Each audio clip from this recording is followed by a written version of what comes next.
I'll begin with short prayer. Om Jnanatimirandhasya Jnananjana-shalakaya Chakshurunmilitam Yena Tasmai Shri Guruve Namaha. Namo Vishnupadaya Krishna Preshtaya Bhutale Srimate Bhaktivedanta Swaminiti Namine. Namaste Saraswati Deve Gauravani Pracharine Nirvishesha Shunyavadi Paschatya Deshatarine. वाञ्छाकल्पतरुभ्यश्च कृपा सिन्धुभ्य एव च पतितानां पावनेभ्यो वैष्णवेभ्यो नमो नमः। जय श्री कृष्ण चैतन्य प्रभु नित्यानंद श्री अद्वैत गदाधर शिवासादि गौरभक्तवृंद। हरे कृष्ण कृष्ण कृष्ण हरे हरे, हरे राम राम राम हरे हरे। मुखं करोति वाचालं पंगुं लङ्घयते गिरिं यत्कृपातमहं वन्दे श्रीगुरुदेवतां।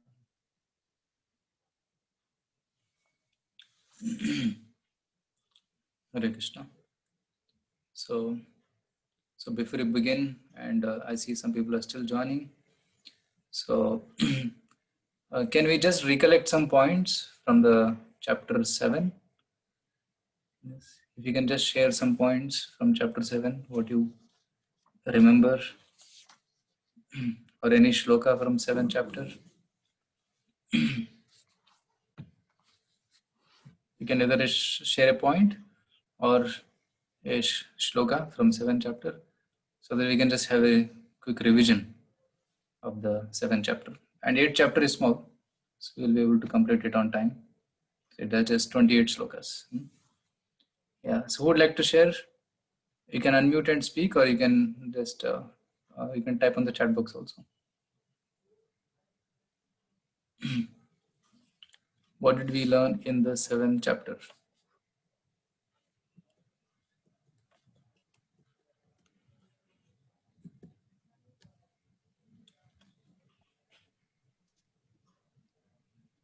Okay, anybody would like to unmute and speak? Yeah. Somebody.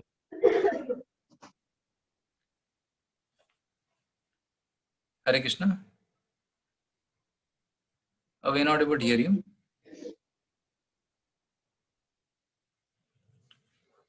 Hare Krishna. Okay. I'll just give a hint so that you can recollect. These were the 4 points which we discussed. Hearing about Krishna. One gets attached to Krishna by hearing about Krishna. There's some comment coming in the chat. Okay. So Dr. Harsha is telling there are 4 different people who render service to Krishna. Correct. Artho, Jignasur, Artharthi, Jnani. The 4 kinds of people. Artha means one is distressed. We discussed the example of Gajendra who is in trouble, or Draupadi who is in trouble. At that time she is calling to Krishna. Jignasu means who is inquisitive. Artharthi means a person who needs wealth, like Dhruv Maharaj. And then Jnani. Jnani means who knows that Lord is supreme, Krishna is supreme, and he comes to Krishna in full knowledge. So that is Jnani. So these are 4 categories of people. So among these 4, who is the best? Among these 4 categories, who is the best? Jnani. Jnani is the best. And the one. Jnani is the best because he is coming in knowledge. He is not coming for something from Krishna. He is not coming to beg something from Krishna. He has come to offer service to Krishna. That's why he is called best. Okay, Vishnuvardhan is commenting here. Everything depends on Krishna, just like pearls are strung on a thread. Correct. So, like a pearl necklace, the thread is Krishna, and the necklace or the beads, they are like the planets and the universe and the creation. Mattaha parataram nanyat kinchid asti dhananjaya mai sarvam idam protam sutre mani ganaiva. So everything rests on Krishna, just like pearls resting on a string. Correct. Yes, thank you. Any other point? Any point about energies of Krishna? Okay, Shivan is telling 3 forms of Lord Vishnu, correct? So there is Karanodaksha Vishnu or Mahavishnu, then there is Garbhodaksha Vishnu, and then Kshirodaksha Vishnu. So Mahavishnu creates the universes, and Garbhodaksha Vishnu enters into each universe to maintain the universe, and Kshirodaksha Vishnu enters into every atom and everybody's heart. So these are the 3 Vishnus. Yeah, that also we discussed last time. Okay. Anything about Krishna's inferior energy and superior energy? Do you remember? Anybody remembers about Krishna's inferior energy and superior energy? Yog Maya and Mahamaya. Okay, Mahamaya and Yogamaya. Somebody is telling. So what is Krishna in 7th chapter beginning? He mentioned that these things are my inferior energy or separated energy, and this thing is my superior energy. Apara and Para Shakti. Yeah, correct. Apara and Para. So Apara Shakti is the material energy. Bhumi, Bhumi, Rapo, Analo, Vayu, Kham. Right? Earth, water, fire, air, and ether. And mind, intelligence, and ego. These are Krishna's separated inferior energy. Apara Shakti. And Apare Mitastanyam Prakriti Vidhime Param. There is another superior energy of mine, which is Atma. And this Atma controls the my matter. Like I can lift some objects, I can manipulate some objects. Because I'm soul, I can manipulate the objects. So that's why Atma is called superior energy of the Lord. Correct. And Krishna at the end also discussed about 4 kinds of people who come to him and 4 who don't come to him. Dushkrutinas. Dushkrutinas are like mudhas, those who are working hard for material sense gratification. Another category is those who are born in high family but they have rejected the Vedic path. They are Naradhamas. And third category is those who are intelligent, Gyanis, but somehow they are misusing the intelligence, like scientists who are using their intelligence, they are negating the existence of God. So they are called as Maya Apaharta Jnana. And then Asuram Bhavamashrita, those are grossly atheistic people who are against God. So these are the different categories which Krishna mentions. And at the end, Krishna mentioned about Devata worship. Why people go to Devatas? They go to Devatas because they want quick enjoyment from material enjoyment from God. So because Krishna doesn't give quick material enjoyment, they go to Devatas. Kama istesthya hitagyana prapadyante anya devata. So because to fulfill their material desires, they go to anya devatas. Tam tam niyamam asthaya prakritya niyatasvaya, and they execute the rules and regulations for pleasing that God. Like many people do vratas, Somvar Vrat, Shanivar Vrat, they do many vratas to please those devatas. But the main point is, the benedictions given by these devatas, that is temporary. Antavantu phalam tesham. So because they are aspiring for temporary benedictions, they are called as alpamedasam. They are less intelligent. And there is another category of people who say that God's form is also material. They are called as no intelligent. They don't have any intelligence. So avyaktam vyaktimapannam manyante mam abuddhaya. They have no intelligence because they are thinking God's form to be made of Maya. But actually God's form is transcendental, it's spiritual form. So one cannot equate our body to God's body. Our body is made up of earth, water, fire, ether, bile, mucus, urine, blood, all these things. But God's body is Satchidananda, it's Chinmay. So somebody who compares God's body to material body, he is called as a person with no intelligence.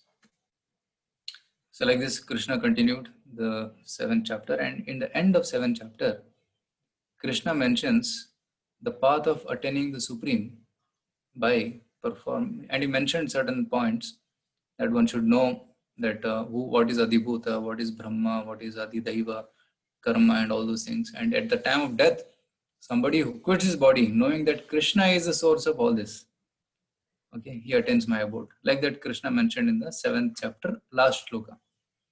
So that becomes the connection for 8th chapter beginning. Okay. So today we'll be beginning the chapter 8, which is called as Attaining the Supreme.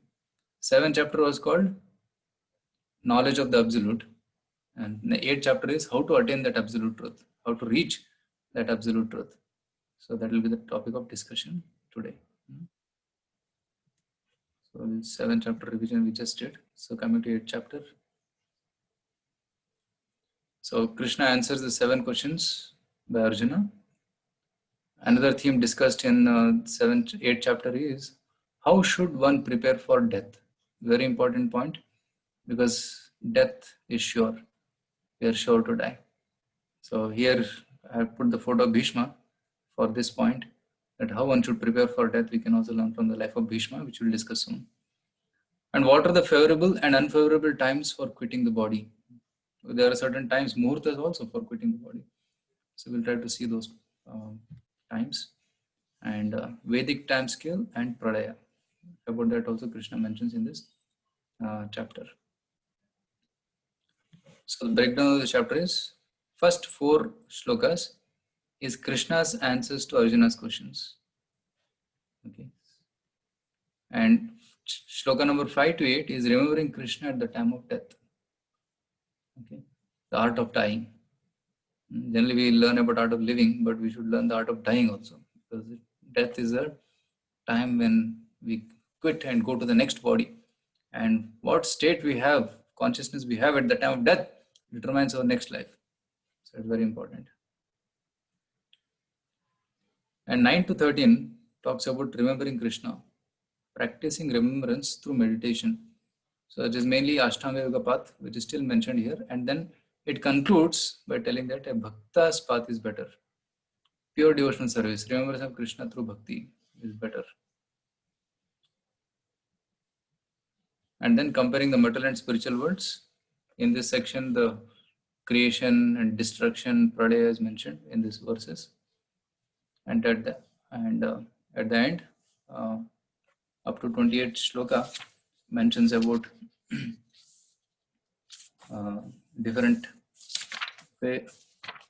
After describing about the different paths one takes to go to back to Godhead, how is a yogi's or a devotee's path includes the benefits of all the paths. That's mentioned in the last section, which is not put here because of lack of space.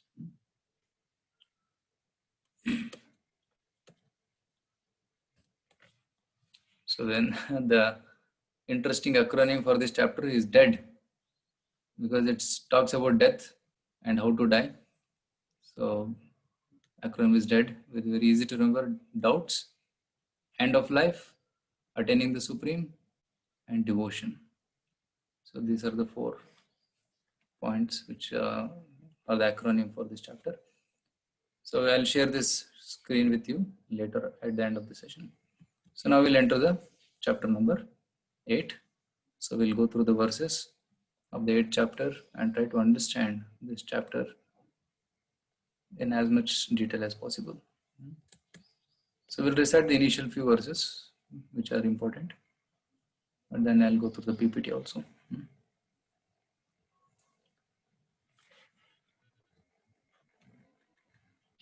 So let's start from text number 1. So Arjuna asks in 2 shlokas, text number 1 and 2, Arjuna asks about 7 questions. Arjuna Vacha. Can somebody recite after me? Arjuna Uvacha. Kim tad brahma kim adhyatmam. Kim tad brahma kim adhyatmam. Kim karma purushottama. Kim karma purushottama. Adhibhutam cha kim proktam. Adhibhutam cha kim proktam. Adhidhaivam kimuchyate. Adhidaivam kimuchyate. So what Arjuna is doing here, he is just reflecting the last 2 shlokas of 7th chapter. Because Krishna had told here, see 7.29, Jara marana mokshaya mama shrite yatanti te brahma tad vidu krishnam adhyatmam karma chakilam. So Krishna is telling here, those who want to get liberation from Jara and Marana, old age and death, they take shelter of me and endeavor to attain moksha. So te Brahma, understand that they know Brahman, Tad Viduhu, Kritsnam Adhyatmam Karma Chakilam, and they also know the path of Adhyatma and also the activities of Adhyatma completely. So these three points are mentioned here: Brahma, Adhyatma, Karma. And Arjuna asks the same questions. And next sloka you will see. Sadibhutam adidaivam mam sa adhiyajnam chaye viduhu. So adibhuta, adidaiva, adhiyajnam. So again, three more questions are here. And prayana kale pichamam, at the time of death, te viduhu yukta chetasaha. One who knows that I am all these three, adibhuta, adidaiva, adhiyajnam, at the time of death, he is united in me, yukta chetasa. So this is what Krishna had mentioned, but Arjuna did not understand these terminologies. So the 8th chapter begins with Arjuna asking to clarify what are these terms. Okay, so that's what is the first shloka. Can you please read this translation? Arjuna inquired, O my lord, O supreme person, what is Brahman? What is the self? What are fruitive activities? And what is material manifestation? And what are the demigods? Please explain this to me. So let's go to the next shloka. Adi yajna katam kotra Adi yajnam katam kotra dehesmin madhusudana dehesmin madhusudana prayanakale cha katham prayanakale chakatam neyosi niyatatmabhihi. neyosi niyatatmabhihi. Please read. Translation: Who is the Lord of sacrifice? And how does he live in the body, O Madhusudana? And how can those engaged in devotional service know you at the time of death? So Krishna answers the 6 terms in brief, but the last point, prayana kale cha katham gneyosi niyatatmabhihi, at the time of death, whom should one remember or what one should do? So that was the question, main question of Arjuna. So Krishna answers that question elaborately. Okay. So and he explains how by quitting or preparing our life and then quitting in the body in right consciousness, one can attain the Supreme. So that's why the chapter is called as Attaining the Supreme. So Prabhupada writes here. See, now the word pranakala is in this verse is very significant, because whatever we do in life will be tested at the time of death. Arjuna is very anxious to know of those who are constantly engaged in Krishna consciousness. Right? Because it is said, Bengali mein kahavat hai, bhajan kar le, sadhan kar le, marte jaan le hoy. Means whatever bhajan and sadhan we have done, it will be tested at the time of death. Just like when you are studying for your exams, suppose all of you have written exams in schools and college, and some of you may be writing for students. So generally how much we have studied, how we have studied is determined by how we perform in the examination, isn't it? So our preparation determines our end result. So it is the practice which matters. So one should, the more you sweat in peace, less you bleed in war. In military, there is a statement like this. More you sweat in peace means what? When there is no war, everything is peaceful. Still you practice every day. Right? You see military people, every day morning they get up 5 o'clock and they run and they do a lot of exercise, and they're cleaning their guns and keeping it ready, well oiled and everything. Why? Because anytime the war may happen. And when the war happens, at that time we cannot go and search, oh, my rifle or my gun is not working properly, there's something stuck up inside. No, we have to keep it ready, and we have to exercise every day. Then only one can win the war. Similarly, the way we prepare our life, that decides what I will attain in the next life. So the more we sweat in peace, when there is no old age, no death coming near in the youth, when we prepare properly, then at the time of death we can perform. And what is the performance? Remembering Krishna. So that's what Prabhupada is writing here. Right? What should be their position at the final moment? At the time of death, all the bodily functions are disrupted and the mind is not in a proper condition. See, if you have seen somebody in the old age, his mind may not be in a proper condition. I have seen some old people, they speak something which is irrelevant, incoherent, and they cannot hear properly and they cannot speak also properly because in the throat there is cough. Because of cough, the sound doesn't come out and ears have become weak, so they cannot hear properly. So thus, disturbed by the bodily situation, one may not be able to remember Supreme Lord. So Maharaj Kulashekar, a great devotee, prays. This is a beautiful prayer from Kulashekar Maharaj, who is a great king in South India. He says, Prana prayana samaye kapavata pittair kantha avarodhana vido smaranam kutaste. He is telling, my Lord, just now I am quite healthy. It is better that I die immediately, so that the swan of my mind can seek entrance at the stem of your lotus feet. Right? So, when we are young and mind situation is healthy, let us remember Krishna. Let us practice at least remembering Krishna, so that at the time of death, we will be able to easily remember. Otherwise, it is so difficult.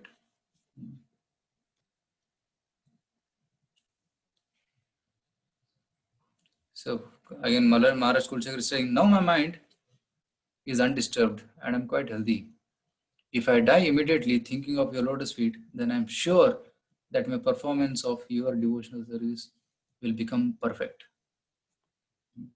But if I have to wait for my natural death, then I do not know what will happen.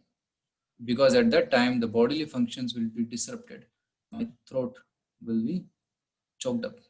And I do not know whether I shall be able to chant your holy names. Better let me die immediately. So Arjuna's question is also similar, that how can one fix one's mind at the time of death? It's a very, very relevant question, and we'll spend some good time discussing about this question. Okay, so let's go to the answers by Krishna. Shri Bhagavan Uvacha Shri Bhagavan Uvacha Aksharam Brahma Paramam Akshara Brahma Paramam Swabhavadhyatma Uchyate Swabhavo Dhyatamuchyate Bhuta Bhavodbhavakaro Bhutadbhavo Bhavakaro Visarga Karma Sangitaha. Visarga Karma Sangitaha. Please read. The Supreme Personality of Godhead said, the indestructible, transcendental living entity is called Brahman, and his eternal nature is called Adhyatma, the self. Action pertaining to the development of the material bodies of the living entities is called karma or fruitive activities. So there are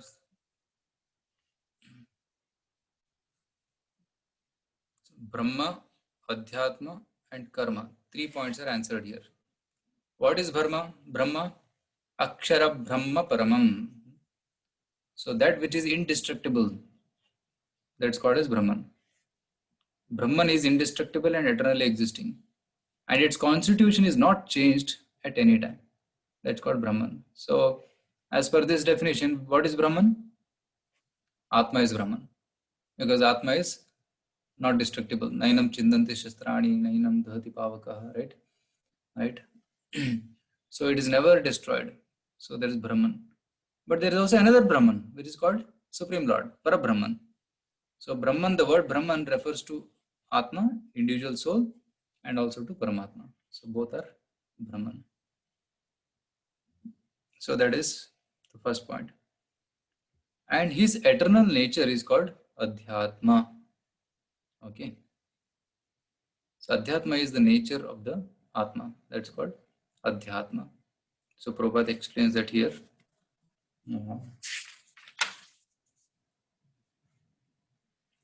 So the material consciousness. See here. So the constitutional position of the living entity is different from the position he takes in the material world. Our constitutional position is to be a servant of Krishna, but in the material world, our consciousness becomes contaminated and we think that I am the master of this world, right? In material consciousness, this nature is to try to be the Lord of matter. But in spiritual consciousness, Krishna consciousness, his position is to serve the Supreme. When the living entity is in material consciousness, he has to take on various bodies in the material world. This is called karma, or varied creation by the force of material consciousness. So this adhyatma is the swabhava of the jiva. So natural swabhava of jiva is to be a servant of God. And the unnatural swabhava of the jiva is to be the master of this material world. So this is called as swabhava or adhyatma. Swabhava adhyatma uchyate. Then bhuta bhava udbhava karo visarga karma sangitam. And the answer to the third point, karma. What is karma? That reactions which influence a person to take on new bodies. Bhuta bhava udbhava karo. That which gives new bodies to the living entities. That reactions, that's called as karma.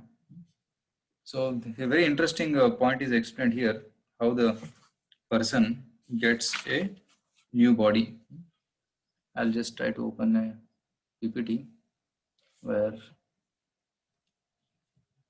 this point is very beautifully explained.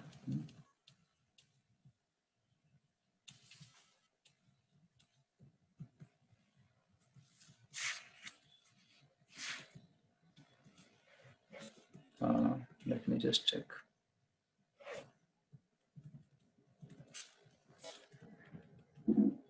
It's not here. I'll just read from this purport only. Yeah. So how the living entity takes birth in this material world is beautifully explained here. See, in the process of sacrifice, the living entity makes specific sacrifices to attain specific heavenly planets and consequently reaches them. So the jiva does some activities, some karma, by which he goes to heaven. Okay, he goes to heavenly planets. And when the merit of sacrifice is exhausted, the living entity descends to earth in the form of rain. Okay, so he goes to Devalokas, and when the piety is over, the Devas put them into the rain. So they sacrifice the jiva into the rain, and from rain it drops down to earth. Okay.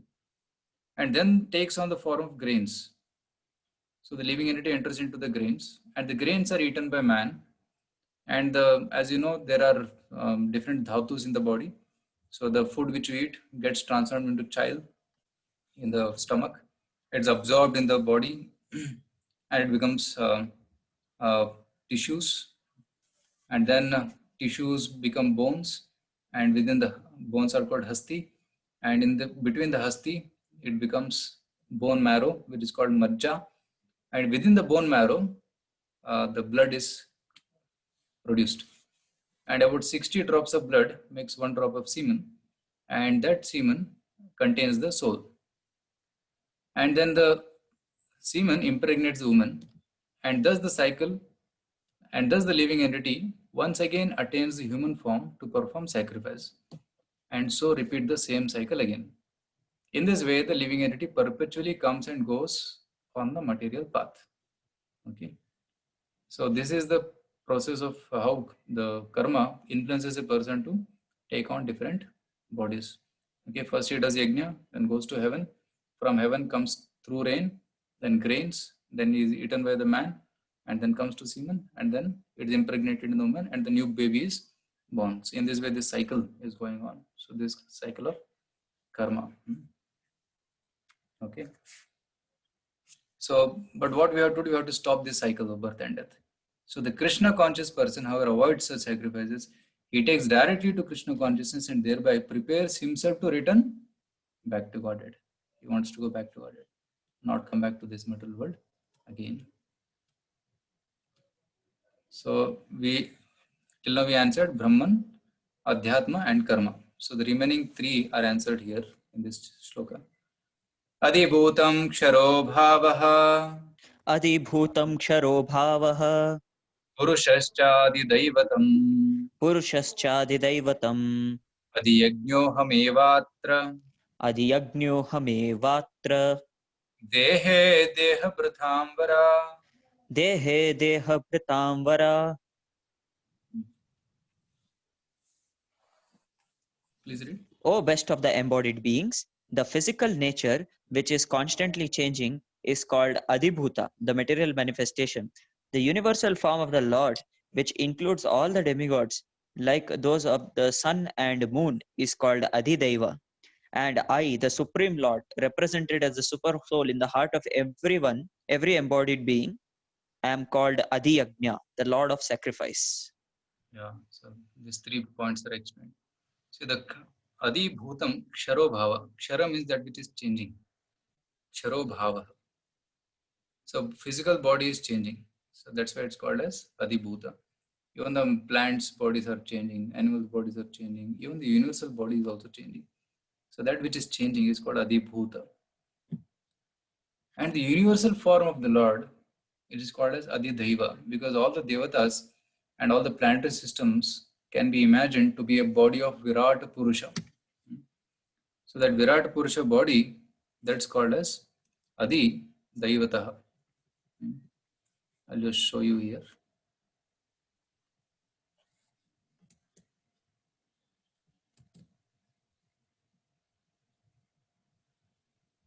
Yeah, see this? So here you will see this big form of Lord Vishnu having many hands, many heads, and many devatas in his body. So this is called as Adi Daiva. The gigantic universal form of the Lord called Adi Daiva is contemplated by neophyte who cannot approach the Supreme Lord in his manifestation as Super Soul. Means those who cannot understand that the Lord is in the heart, what they do, they imagine the universe to be the body of the Lord. So there are 14 planetary systems starting from Patala. So bottommost is the Patala, which is imagined to be the feet of the Lord. Then Rasatala, heels and toes of the Lord. So similarly, like Mahatala, Talatala, Sutala, Vitala, Atala, Mahitala. Mahitala is like the hips. And Bhuvarloka. So Mahitala is the earth, Bhuloka, which is imagined to be the hips of the Lord. And navel is compared to the outer space called Bhuvarloka. At Bhu Bhuva Swaha. Bhuloka means earth. Bhuva means Antariksha, the space above the earth up to Swargaloka. And there is Swargaloka, like moon planet is Swargaloka. Okay. And Antariksha is whatever we see in between the space, the clouds, that's called Bhuvarloka. So Bhuloka, Bhurloka, Swargaloka, and Maharloka, and Janaloka, Stapoloka, and Satyaloka. Satyaloka is like the head of the Lord, and that's where Brahmaji stays. So in this way, all the planetary systems combined together, it's imagined to be like a form of the universal form. So that's called as Virata Rupa, also called as Adidaiva. So that is the explanation given. And the next question was Adi Yajna. Who is Adi Yajna? One who is sitting, the Lord sitting in the heart as super soul, and one who is guiding all the living entities. He is called as Adi Yajna. So in this way, so Krishna answers all the questions of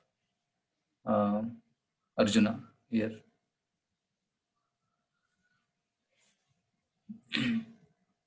So let's go to the main point of the 7th question which Arjuna asked, which is Prayana Kale cha Katam Gneyosi. What should I remember at the time of death? So that will be answered in detail from shloka number 5 onwards. Okay. So these verses are important and these verses are for memorization also. So we'll try to recite them also. Antakale cha mameva. Antakale cha mameva. Smaran muktva kalevaram. Smaran muktva kalevaram. Yah prayati samadbhavam. Yah prayati samadbhavam. Yati nastyatra samshayah. Yati nastyatra samshayah. Please read. And whoever at the end of his life quits his body, remembering me alone, at once attains my nature. Of this there is no doubt. Yes. So here Krishna is giving the formula, the law of last thought.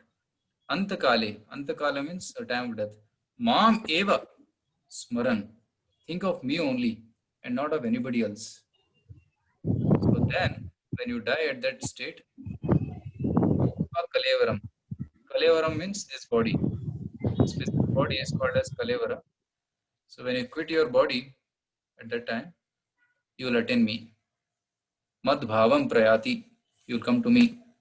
Yati na asti atra samshaya. There is no doubt about it.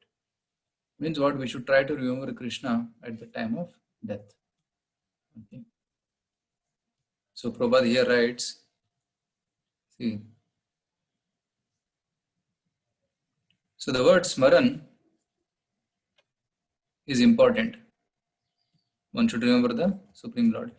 Remembrance of Krishna is not possible for impure soul who has not practiced Krishna consciousness in devotional service. Therefore, one should practice Krishna consciousness from the beginning, very beginning of life. So if one wants to achieve success at the end of his life, the process of remembering Krishna is essential. See, some people say, okay, if I have to remember Krishna at the time of death, I will do whatever I want. At the end of life, when I am about to die, I'll maybe take some photo like this of Krishna, put in front of my eyes, and I keep seeing, and I will die.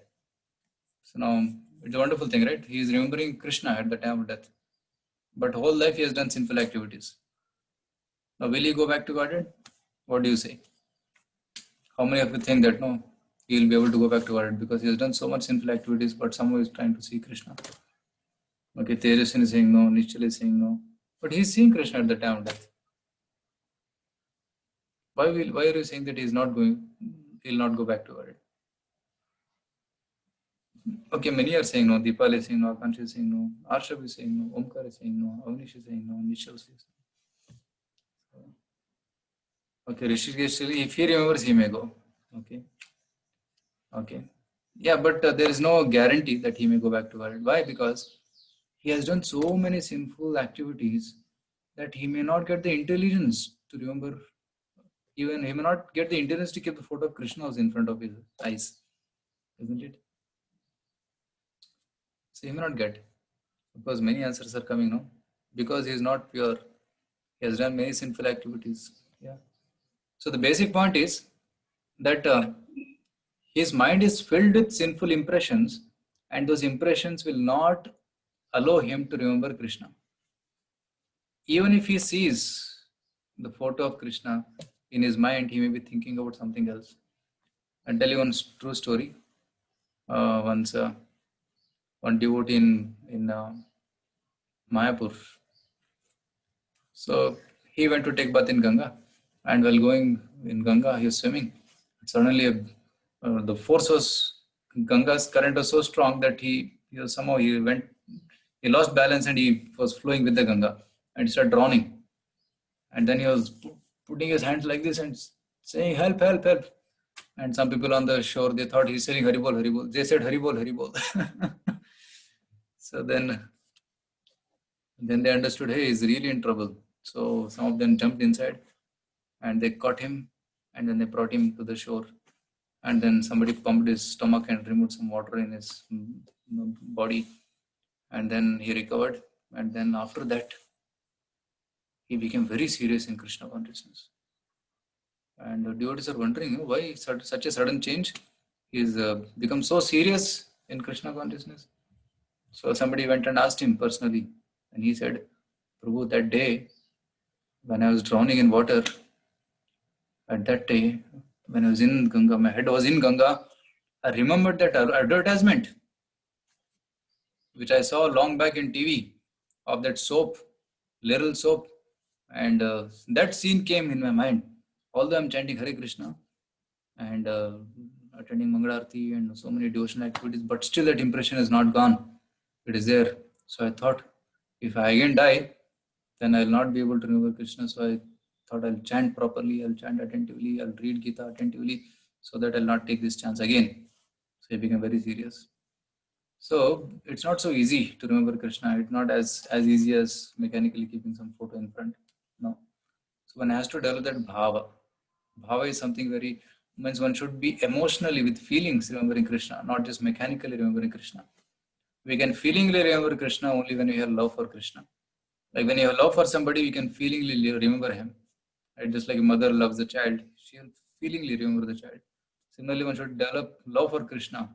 Then one can feelingly call for Krishna. So that one should practice, right?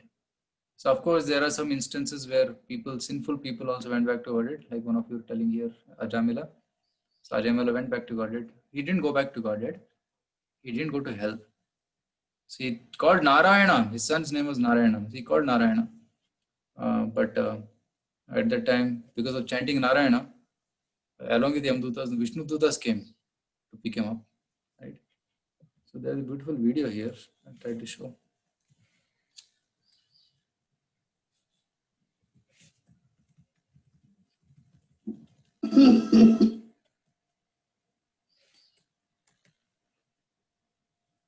Just a cartoon.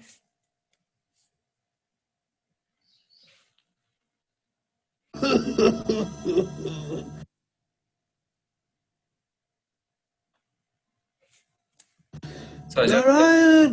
Narayan! Oh, Narayan!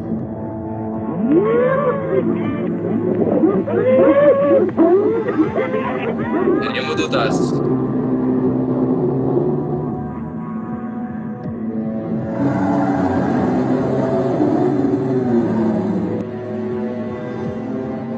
They're catching Ajamil and taking.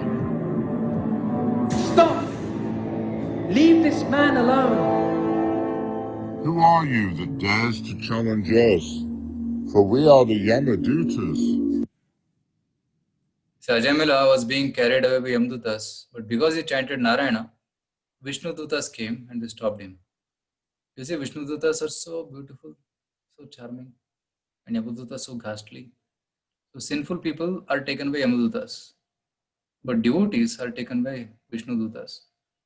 Here Vishnu Dutas came not to take Ajamila, but to stop Yamadutas from taking him to Naraka. So, and at that time there is a long conversation which happened between Yamadutas and Vishnu Dutas, because Yamadutas thought, hey, who are you? You are stopping me? Nobody till now has stopped us from taking sinful people. But then Vishnu Dutas said, hey, you don't know what is dharma. He has chanted Narayana's name, so he cannot go to hell. So leave him and go. So then Yamadutas left and went. And they asked further question to Yamaraj, hey, who are those people? Can you please tell us? Is there anybody supreme to you? And Yamaraj said, yes, Vishnu is there who is supreme to us. And never go to devotees of Lord Vishnu from now onwards.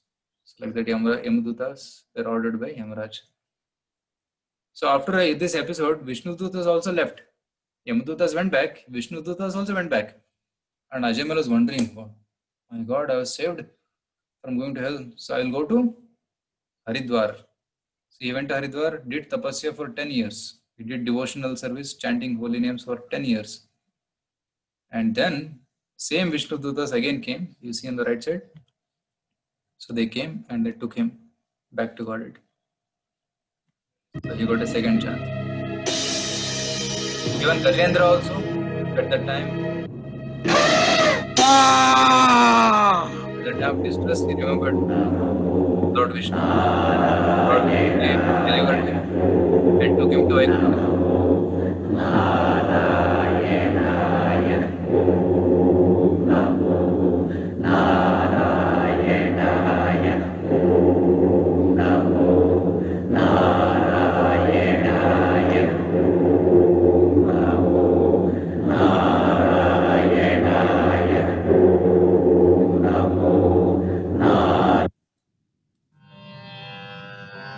This is Vaikuntha.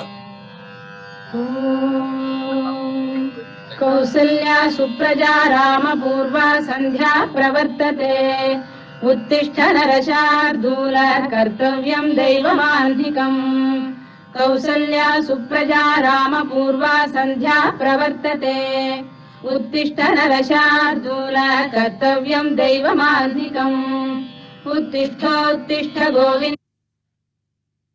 So in this way, when at the time of death, somebody remembers Lord, he goes back to the Vaikuntha planets. So here you will see this young old man is entering into the door of death. This young boy is coming out. So one gets reborn.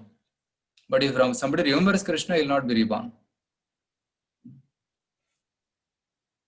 So 8.6, Bhagavad Gita says, Yam yam vapi smaran bhavam Yam yam vapi smaran bhavam yajatyante kalevaram tyajatyante kalevaram tam tamevaiti kaunteya tam tam evaite kaunteya sada tadbhava bhavitaha. sada tadbhava bhavitah.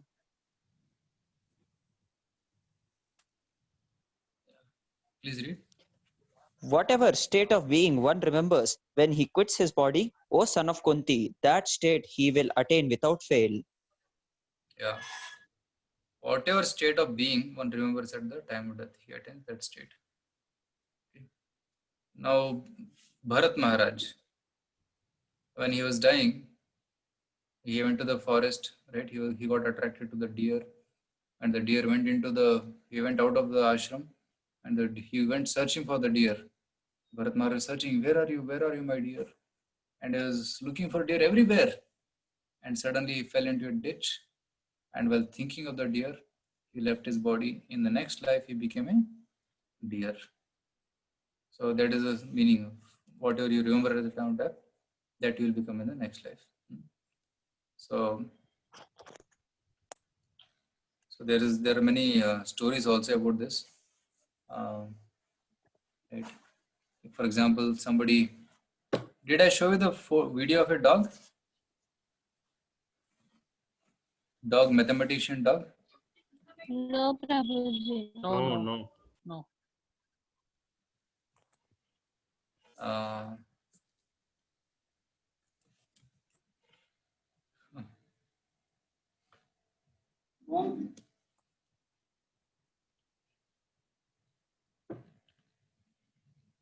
Just see this video. Say 1, 3, 5, 7,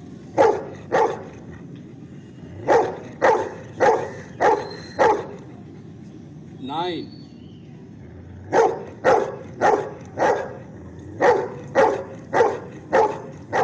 and last number is 10.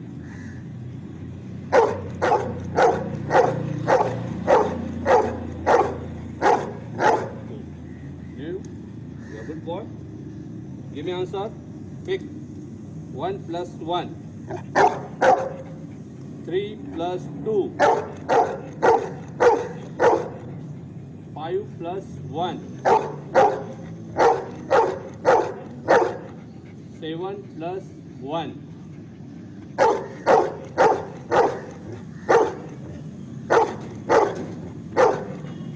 Now, give me answer. 5 minus 2. 5 minus 1. 5 minus 4. 6 minus 3. 7 minus 4. 8 minus 4. 10 minus 3. Very good. Good.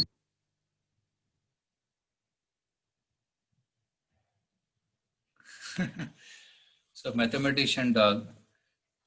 It's good chance that a person, a maths teacher who was attached to dog, at the time of death he was remembering the dog and he became a dog, and he's carrying that mathematics scripts in the mind still. Isn't it? So whatever bhava, yam yam vapi smaran bhavam tirjati ante kalevaram. So whatever bhava we have at the time of death, that body will attain in the next life.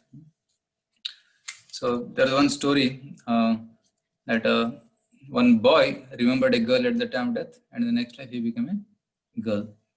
And the girl remembers a boy at the time of death, and he becomes a boy. So man can become a woman, and woman can become a man also. That's also possible. So, and in this way, suppose somebody is cultivating the desire to eat flesh, then he may become a tiger, and somebody is having the desire to fly in the air, then he'll become a bird. And today somebody was showing me a video of a monkey man. He knows how to climb the buildings without any support. Like he's called as a monkey man. And maybe he is cultivating the tendency to act like a monkey. So that bhava is there. So Lord will fulfill that desire by making person into actually a monkey in the next life, if this desire is very strong, and if it deserves it, then it can become that body, right? So there are some people who know surfing, and they want to surf in the waves of the ocean, and they're training themselves to act like fish. So there is good chance that one may become a fish in the next life.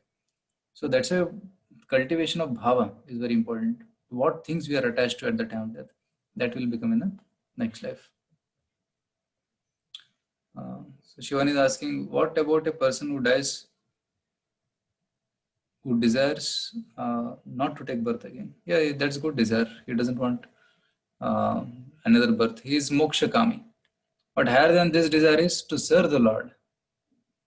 To serve the Lord in Vaikuntha. So that's a better desire than just not taking birth. So Vaishali Mata is asking a question, what about a person who dies under coma? We understand that he is in brain dead position. Yeah. So he has thoughts in his mind, even in coma. He is conscious. And he may not be able to exhibit his consciousness outside, but inside his brain, in his mind, he may be thinking of something. And whatever he's thinking, that he'll become in the next life. Right? So ultimately the bhava, the impressions he has done throughout his life, and whatever karma he has generated till now, all that matters. So anyway, we'll go ahead. So now Prabhupada says here, one's thoughts during the course of one's life accumulate to influence one's thoughts at the moment of death. So this life creates one's next life. See, whatever, suppose I live for 60 years, whatever I have done for 60 years accumulates to influence my thought at the last second, last moment. And sometimes it is said that whatever he has done throughout the life will come like a flashback, a short flashback. And then whatever is a prominent desire or prominent activity he did in the life, that will come and freeze. That frame will freeze in his mind. And then he remembers that. And then he'll become that in the next life. So if in one's present life, one lives in mode of goodness and all these things of Krishna, it is possible for one to remember Krishna at the time of one's life, at the end of one's life. Okay, this will help one to be transferred to the transcendental. If one is transcendently absorbed in Krishna's service, then his next body will be transcendental, not material. Therefore, the chanting of Hare Krishna, Krishna Krishna, Hare Hare, Hare Rama, Rama Rama, Hare Hare, is the best process for successfully changing one's state of being at the end of one's life. Okay, so kindly practice this chanting Hare Krishna. Most of you are chanting already. So you can continue chanting and chant more better, improve the quality, improve the quantity of your chanting, so that we are accustomed to remember Krishna, chant Krishna at the time of death. Of course, I can tell many stories about this. There was one lady, she was a devotee of Krishna, a proper disciple, and she became 85-year-old, and somehow she lost all memory. She could not recognize anybody, and only thing she could remember was Hare Krishna, Krishna Krishna, Hare Hare, Hare Rama, Rama Rama, Hare Hare. She could remember only Hare Krishna, that too in this tune only. It's incredible. So Krishna gave her such a mercy, he removed all the thoughts from her mind and kept only one thought, that is Hare Krishna mantra. So it's something very incredible. So if you practice sincerely, Krishna will make arrangement at the time of death to remember him. Okay. So now we'll go ahead to the next verses where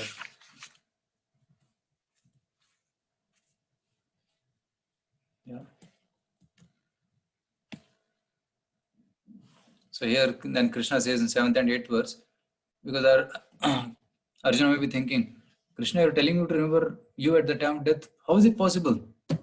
Then Lord says, just like you do yuddha practice, means when you before fighting you practice, like that you practice remembering me all throughout your life and do abhyasa.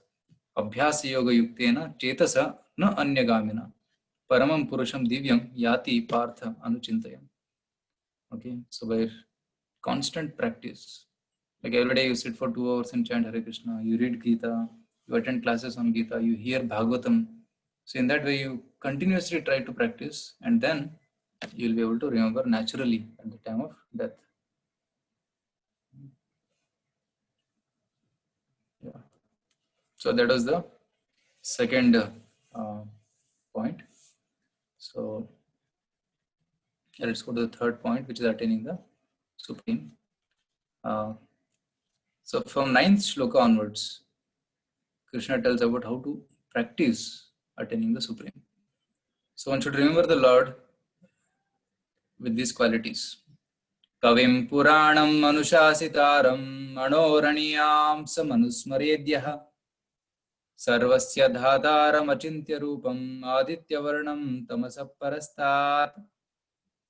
So Lord is Kavi. Kavi means Lord is full of knowledge. He knows everything. So he is called as Kavi. Nothing is hidden from him.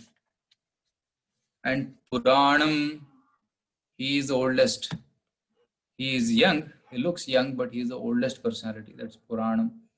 Anushasitaram, and he is the controller of everything. Okay. Anoraniyam. Anu means atom. Aniyamsa means smaller than an atom. You see, atom is very small, but Lord enters into the atom and controls the atom also. Like how the protons and neutrons in the nucleus are held together, how the electrons are held together in the atom. So that is Lord doing it. So Anuraniyam, Sarvasya Dhataram, and he is the maintainer of all the living entities. Like he is maintaining us by giving air, rain, food, everything. Right? He is providing for all the dogs also, and animals also, birds also, trees also. He is providing everything for them. So it's called Sarvasya Dhataram. But he is very difficult to understand. He is called as Achintya. Although he is everywhere, but we cannot easily understand or see him. That's why he is called as Achintya. But Lord has a form. He has Rupa. So Achintya Rupam. His divine form cannot be very, very easily understood by us. And Aditya Varnam is effulgent like the sun. Tamasa Parastat, he is beyond ignorance. So these are some of the qualities of Krishna. So by meditating on each of these qualities, we can try to remember Krishna. We can try to see Krishna in nature also. Like in last session, we saw that he is the strength of the strong. He is the potency in man. He is the light of the sun and the moon. Like that is it. So by seeing nature, we can remember Krishna also. So then Krishna says, Prayana kale manasachalena. So at the time of death, fix your mind on me. Bhaktya yukto, with devotion. Yoga balena chaiva. Bhror madhye prana avesha samyak. And fix the prana in between your eyebrows. Satam param purusham upayati divyam. And then you will be able to attain the Parama Purusha. So here Lord is describing the Shat Chakra Yoga, which is a part of Ashtanga Yoga. So in the Shat Chakra system, they have these energy centers in the body, starting from Mooladhara, which is the base of the tailbone. From there, Mooladhara is there. Then Mooladhara, Swadhisthana, Manipuri, Anahata, Vishuddha, Agnya, and Sahasra Chakra, Brahmarandra on top of the head.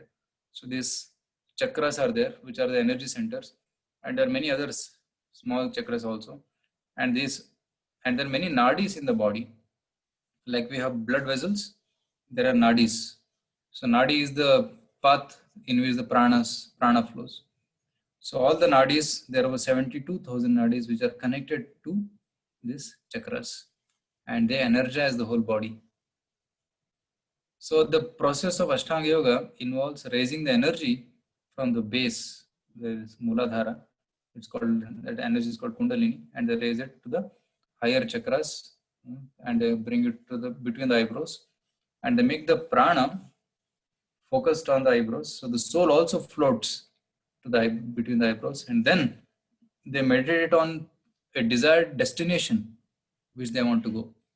Okay, suppose somebody wants to go to Satyaloka. He will fix his mind on Satyaloka and he will chant Om, and while meditating, he quits the body, breaking the skull on the top, and he goes to Satyaloka. Or if he wants to go to Vaikunta, then he can meditate on Vaikunta planets and then break his skull and then release the prana and the soul and go back to Vaikunta. So this is the process mentioned in this chapter, Shat Chakra Yoga system, mentioned briefly. And so what they do is they shut all the other paths. There are many holes. There are 9 holes in the body, right? So there are 2 eyes, 2 nostrils, mouth, and 2 ears. There are 7. So in the head only there are 7 holes, and below there are 2 holes. So these 9 holes are there. So what the yogis do, they shut the bottom holes by sitting in a proper yogic system. We hear about Prithu Maharaj and many other yogis practicing this. So they shut the bottom holes and then they focus the mind upwards and they focus the prana between the eyebrows, and then from here they quit. So they don't go to lower regions, but they go to higher regions. So this is the process mentioned here. So 13th shloka says, Om iti ekaksharam brahma vyaharan ma manusmaran. So when you fix the prana in between the eyebrows, at that time we should chant the mantra Om. And while remembering Om, one should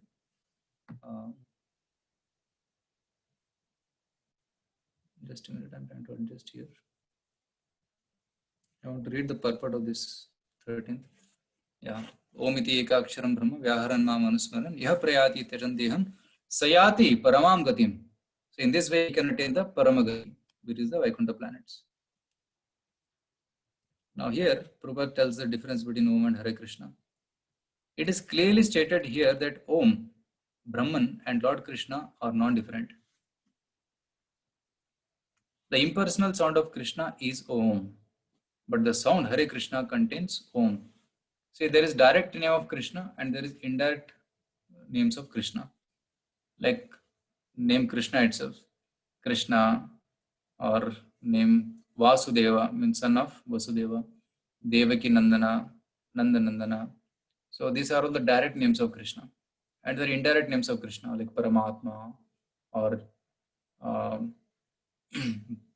Jagatnatha, the master of the world, or maintainer of the universe, Jagatpati. These are indirect names which tell connection of Krishna with the material world. But there are direct names of Krishna which glorify Krishna in connection to a spiritual world. So here Om is an impersonal sound of Krishna, and Om represents Krishna, and the name Krishna includes Om. Okay. So the chanting of Hare Krishna mantra is clearly recommended for this age. So if one quits his body at the end of life chanting Hare Krishna, Krishna Krishna, Hare Hare, Hare Ram, Ram Ram, Hare Hare, he certainly reaches one of the spiritual planets according to the mode of his practice. Okay, so we can chant Hare Krishna and go back to world also. But here Krishna is mentioning Om. This is mainly for Ashtanga yogis. So verse number 13 mentioned for Ashtanga yogis, but verse number 14 is for pure devotees, bhaktas. So what do the bhaktas have to do? Ananyachetah satatam yomam smarati nityashah tasyaham sulabha partha nityayuktasya yoginah. One is remembering with great love. Ananyachetah, pure love. Yomam smarati. Smarati means remembering. Nityashah means every day. Okay. Satatam means all the time. So every day, all the time, one should remember.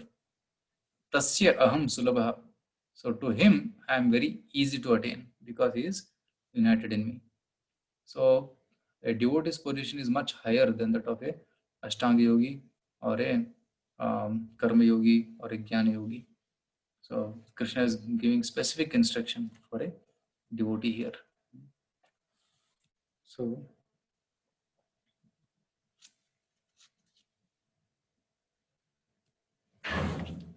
Okay, so yeah, I'll read the last paragraph here.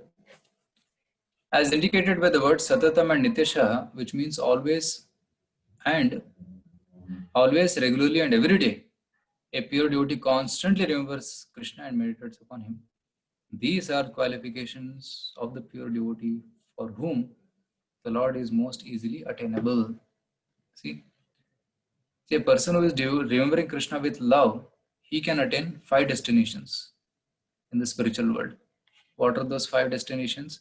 One is Shanta Bhakti.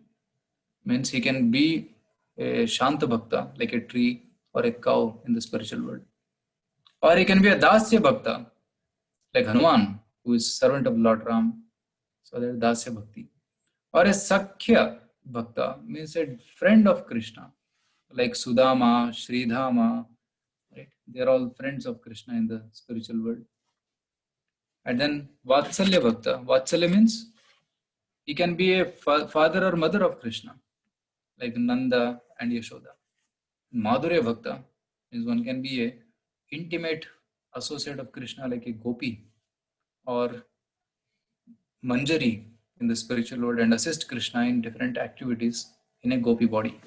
So these 5 high destinations are available for a devotee, a bhakta, and this is not available for Ashtanga yogi. So then Krishna says in next shloka, Mamupetya punarjanma dukkhale mashashvatam napnuvanti mahatmana samsiddhim paramamgata. This is also very important verse for memorization. So this world is described here as dukkhale mashashvatam. Dukkhale means full of misery. Sirf dukh hi dukh hai. Just like in Himalaya, you will find only Hima. In Murgalaya, you will find some animals. So similarly, in this world, what you will find? Dukkhalaya. Everywhere there is dukkha, dukkha and dukkha. And it is ashashvatam. Ashashvatam means it is temporary. Right? Today it is manifest, tomorrow it will be unmanifest. It is destroyed. So, but somebody who comes to me, Krishna is saying, Mamupetya, punarjanma dukkhalem ashashvatam napnuvanti punarjanma. He will not take birth again. It means what? If you go back to Godhead once, you will not come back again. This is the assurance Krishna is giving in this shloka. Okay? Because that is the highest destination. There is nothing higher than that destination. I will show you how Dhruv Maharaj goes back to Godhead. Here.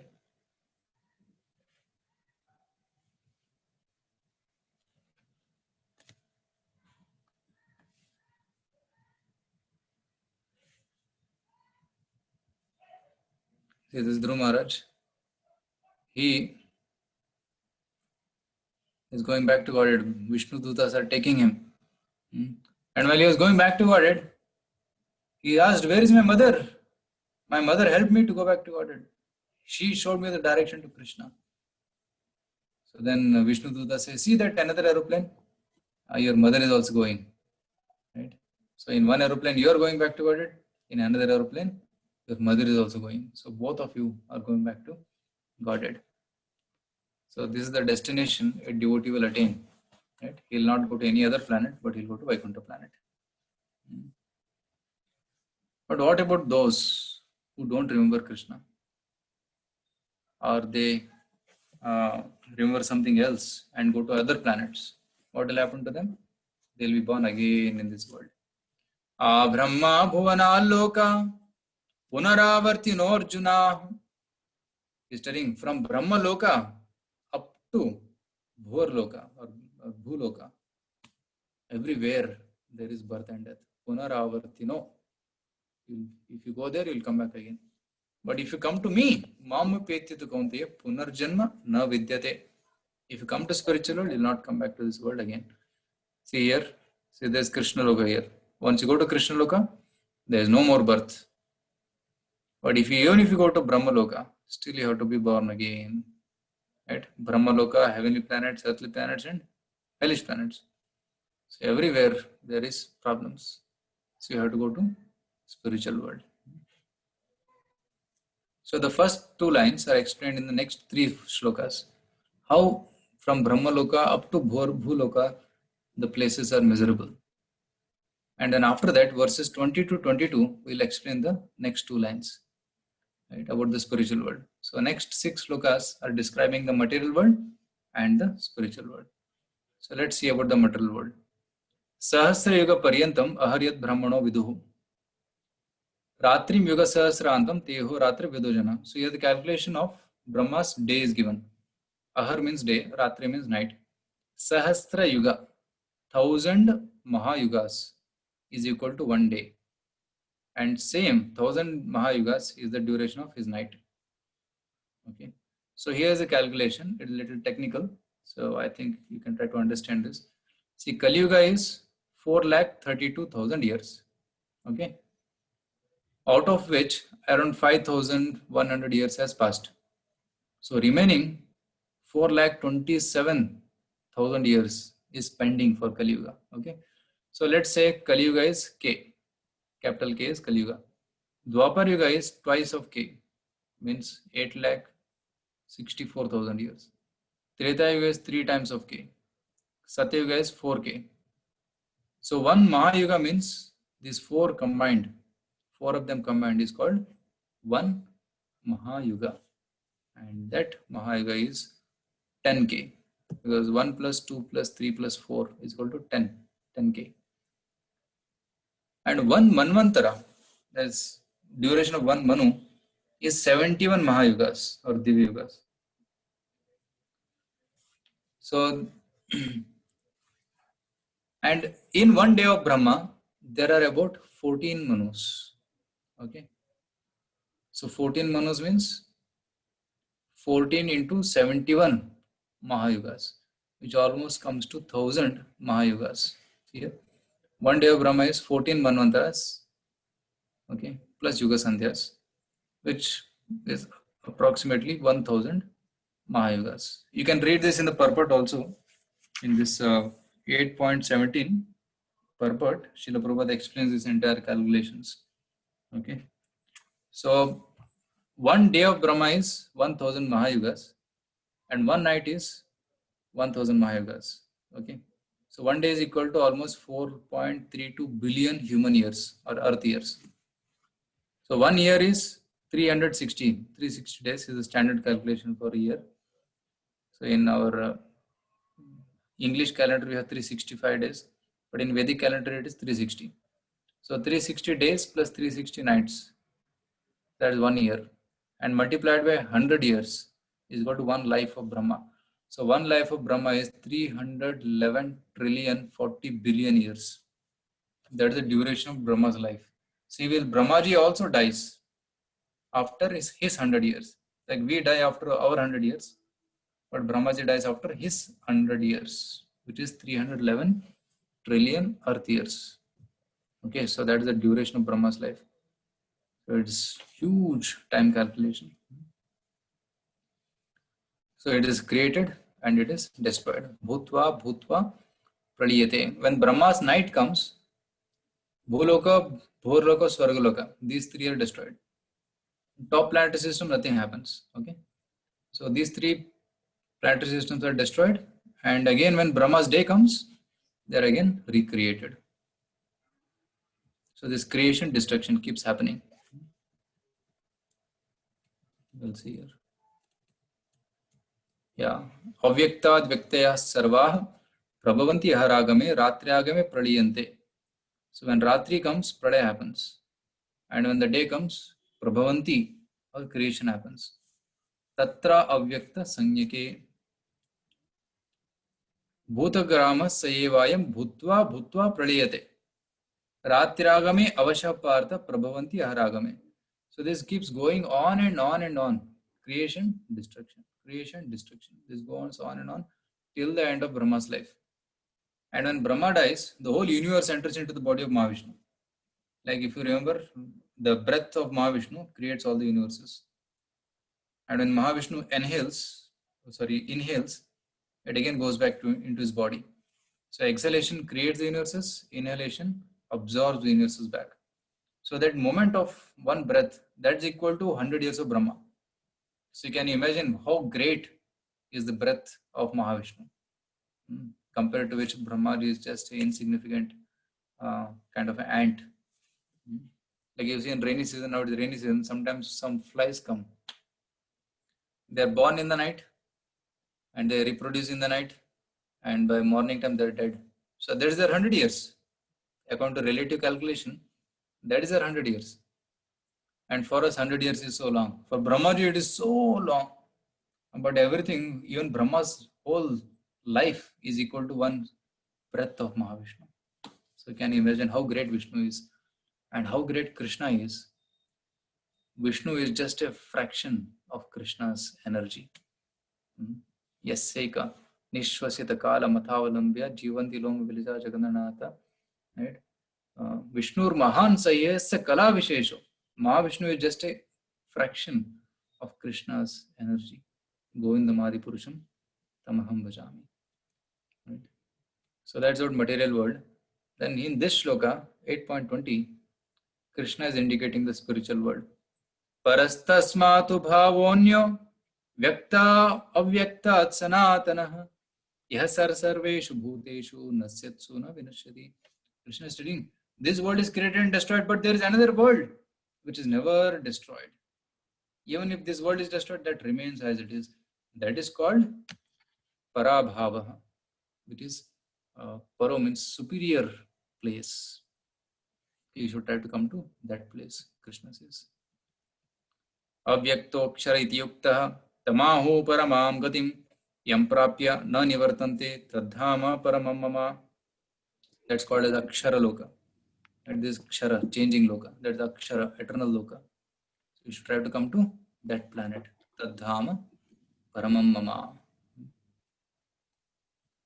So then he says, Purusha saha parah partha bhaktya labhyastananya yasyantasthani bhutani yena sarvam vidam tatam. So when you go to that loka, there you'll find the Purusha. Who is Purusha? Krishna, Supreme Lord. It can refer to Vishnu also in Vaikunthas. So we will attain that Purusha by devotion. Devotion should be ananyaya. So this is what is very important. Ananya Bhakti. What is Ananya Bhakti? Ananya Bhakti means pure Bhakti, Shuddha Bhakti, just like 24 karat gold. Ananya or unalloyed. Unalloyed means pure form. Alloyed means like you mix gold with some other element. That becomes alloyed. Unalloyed means pure. And if you are doing Bhakti, Vishram sir. Hare Krishna.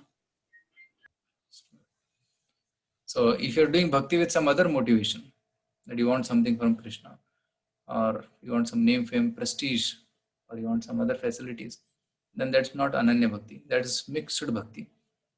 So there can be Karma Mishra Bhakti, or there can be Yoga Mishra Bhakti, Jnana Mishra Bhakti, and Shuddha Bhakti. So if somebody is doing Shuddha Bhakti, then he can very easily attain the Supreme Lord. Bhaktya labdhastvananya. So a devotee should come to the stage of pure devotional service. Then he can easily attain the Supreme Lord. So Krishna is giving that hint here in this shloka.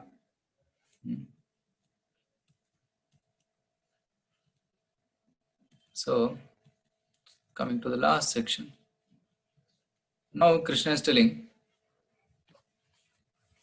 this is the last section where he's telling about depending upon what time you die, where you will go. That is telling.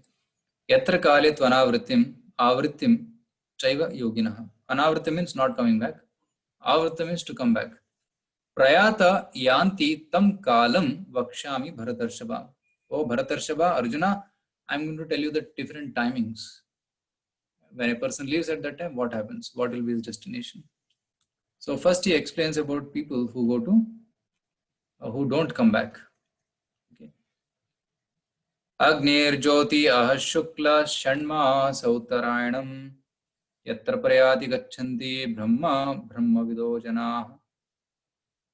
See, one who follows the path of light or fire in the daytime, he quits his body in the daytime. And in the Shukla Paksha is Amvasya to Purnima, that is Shukla Paksha. Shanmasa Uttarayanam, in the time of Uttarayana, which is like Makara Sankranti up to Karka Sankranti. So the 6 months is called Uttarayana. So in those 6 months of Uttarayana, Tatra Prayata Gachanti Brahma. He'll go to, means spiritual world. Brahma here refers to spiritual world.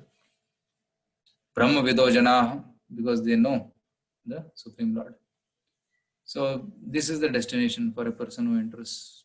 I'll just show the PPT, it will be more clear because there's a flow chart there.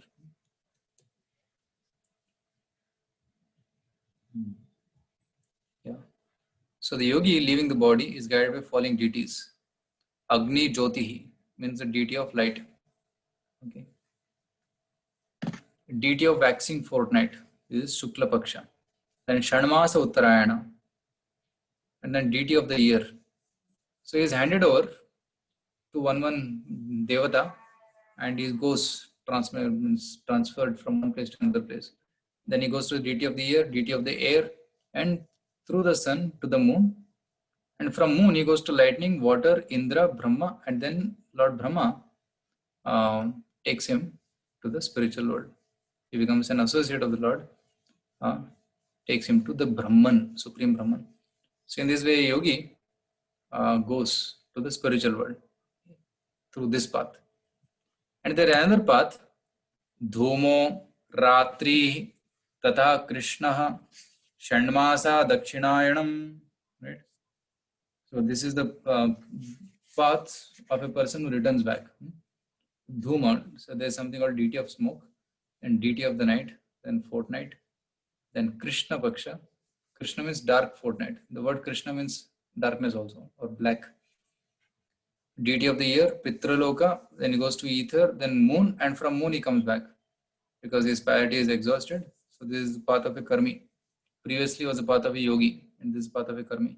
And after his pious credits are exhausted, he comes back to earth.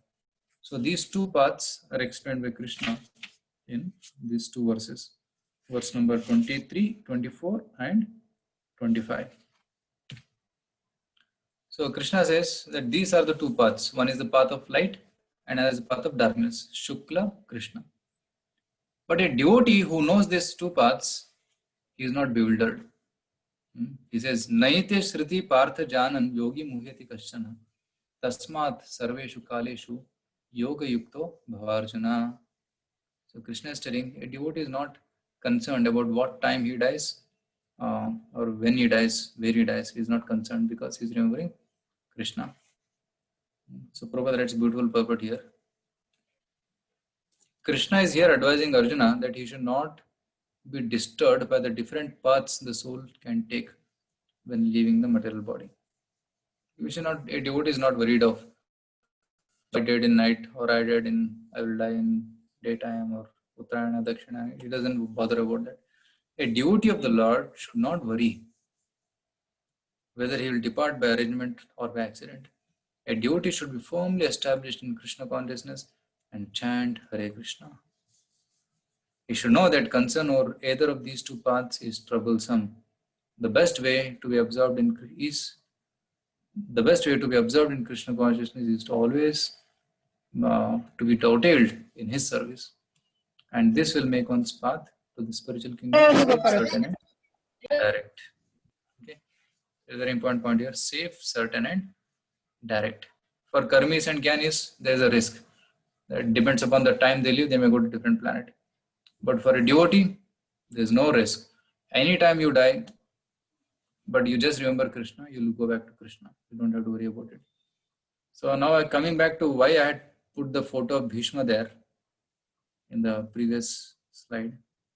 So remember I had put this photo of Bhishma. Why I had put this, there is a reason behind this.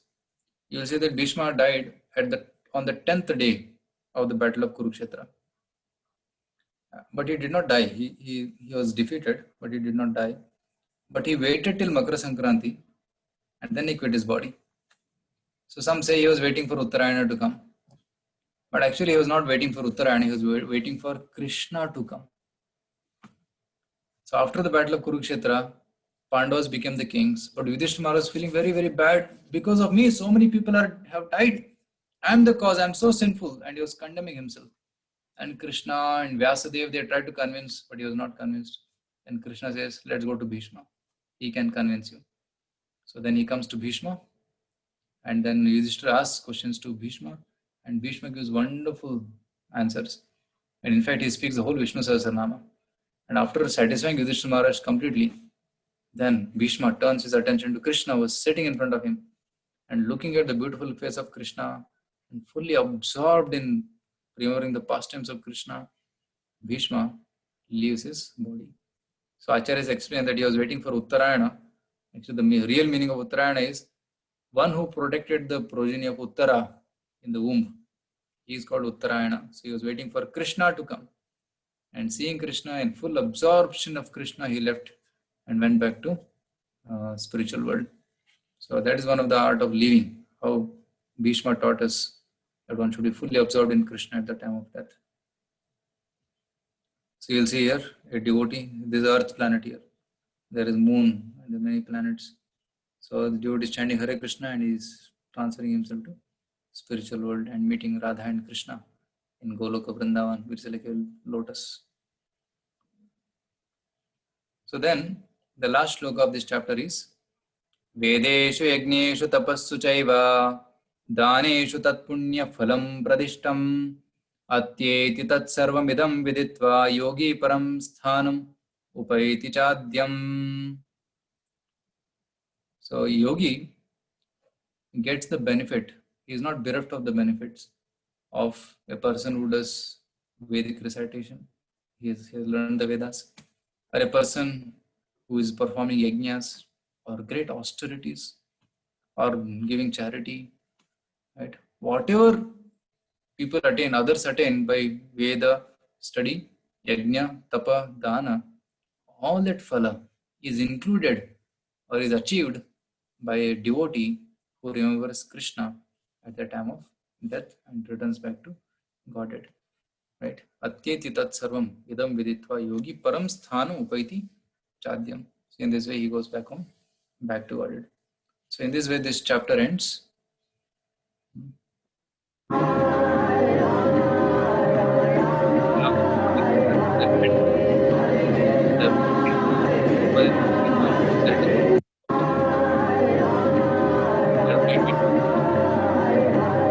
This way, bhaktas are always peacefully again.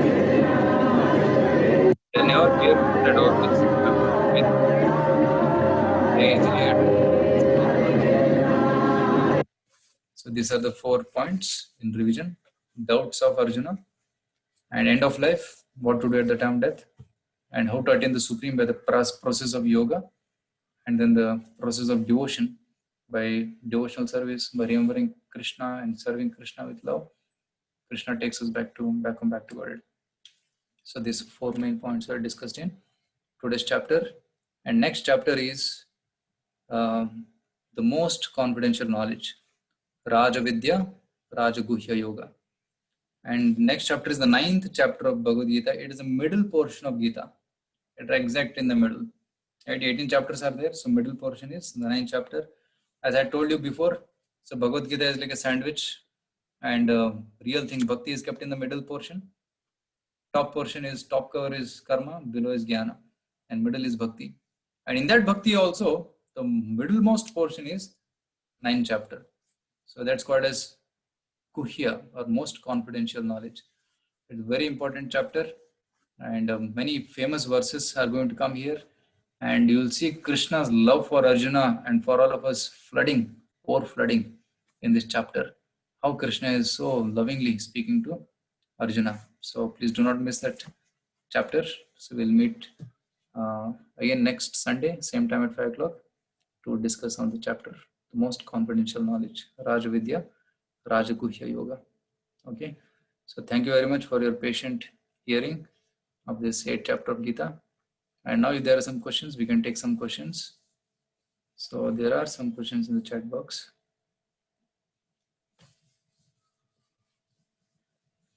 Okay.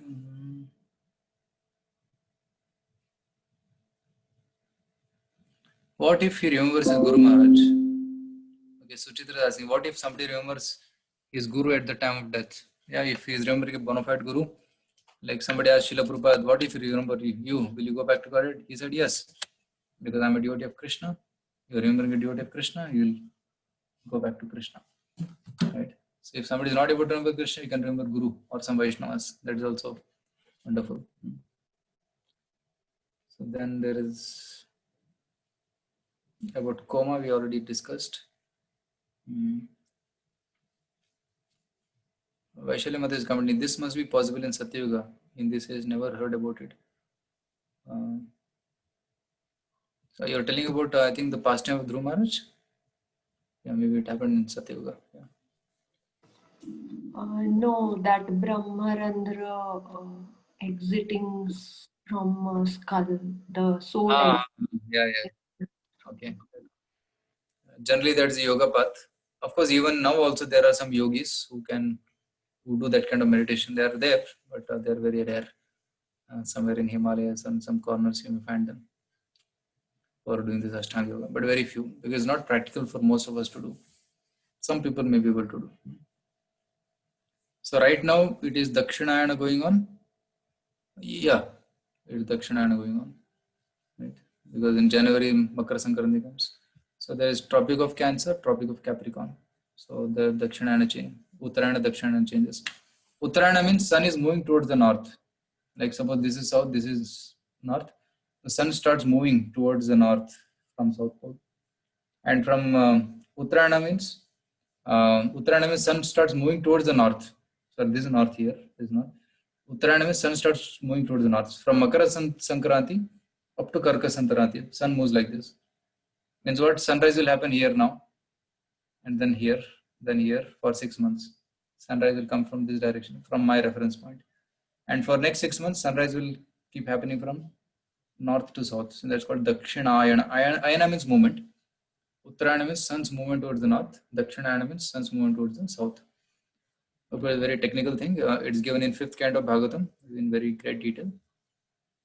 But it's just easy to understand now for the time being. Sun's movement towards the north and sun's movement towards the south.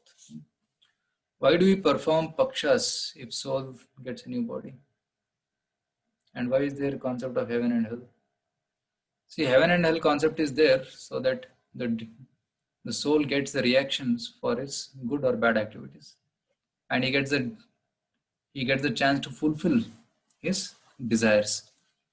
Right? Somebody has a desire to be like an animal. Okay, he's fulfilled. It's fulfilled by giving animal body. And somebody has desire to enjoy more material facilities, so he's in the body of heaven. But when the soul understands that heaven and hell both are temporary, then he desires to go to spiritual world. So the purpose of heaven and hell is ultimately to understand that it is temporary. And one who understands that it is temporary, he is intelligent. And then he should try to go to spiritual world rather than staying in this heaven or hell. So Girish Puri is asking the question. Okay, another question, Shobita. Why do we perform pakshas if a soul gets a new body? Generally, there's something called as Pitru Paksha. I think you're talking about that. So generally, when a soul quits the body, there's a good chance that he may go to Pitru Loka. And there, the food is supplied from here. All the devatas get their food by doing yajnas here in the earth. So Pitru Loka is the other side of the moon. So the Pitru Loka residents get food from here. So 1 year here is equal to 1 day there. Okay, 6 months here is 1 day and 6 months is another night. So 1 day and night is equal to 1 full year here. So once in a year if you do puja or offer Vishnu Prasad to them, then they get their daily food. So in that way they can be happy wherever they are. So that's why that Pitru Paksha is conducted. Girish was asking, is it the first Kali Yuga? No, it's not the first Kali Yuga. There are many, many Kali Yugas. So this is precisely, if you see, Brahma lives for 100 years. This is the 51st year of Brahma. Okay. So Dvitiya Parardha. So 51st year of Brahma, the first day is going on. And in 1 day of Brahma, there are 71 Divya Yugas. Right? So, sorry, in 1 day of Brahma, there are 14 Manus. 7th Manu is going on, who is called as Vaivasvata Manu. And in every Manu duration, there are 71 yugas. And this is the 28th Divya Yuga going on. So 51st year, first day, 7th Manu, 28th Divya Yuga, and 28th Divya Yuga Kali Yuga is going on. So precisely that is the time we are here. So generally when they do sankalpa for doing any puja, they say this, where I am physically, Jambudvipe, Bharatavarshe, Bharatakande, Meru Dakshina Parshave, like that they say. And they also say that what is the time calculation right now. So that also they do sankalpa and then the pujas. So that is the, that Kali Yuga we are, 28th Kali Yuga of the first day. 28th Kali Yuga of the 7th Manu in the first day of Brahma of the 51st year of Brahma. So that's precisely where we are. I hope that answers the question. Rishikesh Puri is asking, Prabhu, as you said about moon, as you said, it is in Svargaloka. So you were now mentioning that moon, which we see here, which is near to Earth. Yeah, this is the same moon, that's Svargaloka. As part of the heavenly planets, and there are many other heavenly planets. Actually, it's a belt of planets. Actually, it's not just moon which is a heavenly planet. There are many Svargaloka planets. Like we have Earth planet, there are many earthly planets. It's not that life is there only on Earth. Life is there on Earth the way we see, but in other planets also there is life, but in a different form, which we may not be able to see or perceive. Just like in Earth, human have a earthly, more of element Earth is there in our body. Fishes have more of water content. Birds have more of air content. Similarly, there are other planets where there are bodies made of same elements but in different combinations. So, and generally, even science also says something about aliens. Who are aliens? They are people from other planets who are coming and going, and they may have more advanced technology than us. Like Devatas, they have advanced technology. They may come and go, but we may not be able to see them because our vision is not fit to see them. Like we cannot see ghosts and other personalities, but they are existing. They are there, but we cannot see them because they are in a very sukshma sharira. Similarly, there are Devatas who are in a very subtle plane. There are many, many dimensions to this universe, and they are staying in different dimensions, and we cannot access those dimensions. So, universe is a multi-dimensional reality, but we have access to only limited dimensions. Like when I was working in my office long back, so there were many doors, and we were given access to only certain doors. With our card, we can only open certain doors, but there are some confidential rooms which are not allowed to open. Only senior people can open, isn't it? So like that, many places in this universe are access denied. Only with people having sufficient karma, they can access those points, those places, right? So we cannot go to heaven with our moon, which is the moon, with our rockets. Even if you go, we cannot see the varieties there because that is hidden from our vision. Because in a different dimension. Okay.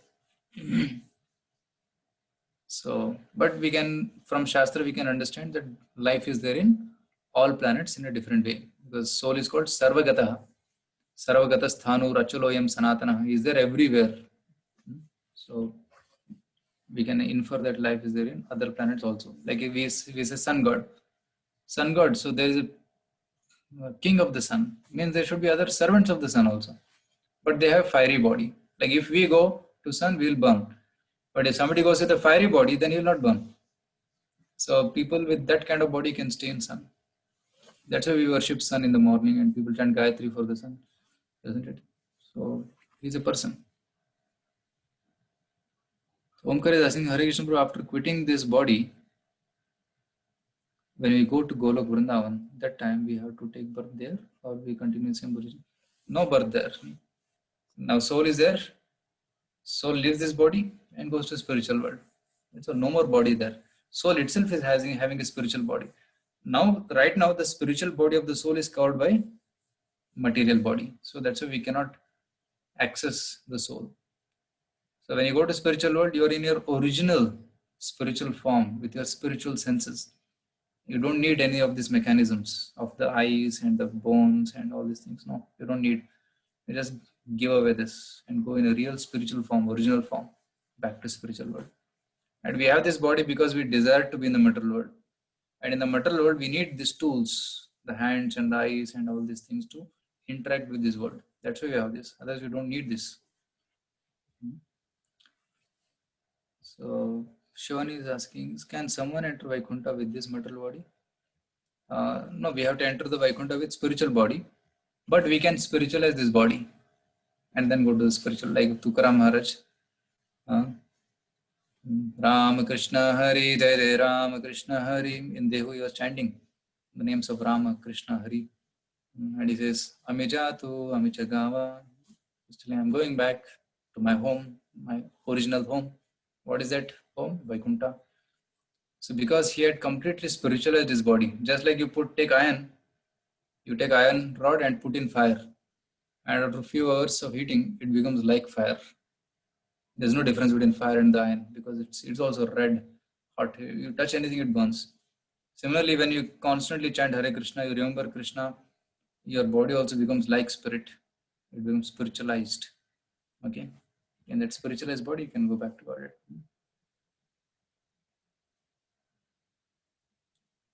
Who goes to Pitraloka? All who die in Karmipath. Generally, those who are pious have done some punya, and when they die, they go to Pitraloka. But those who are sinful, they go to Narakalokas. Okay.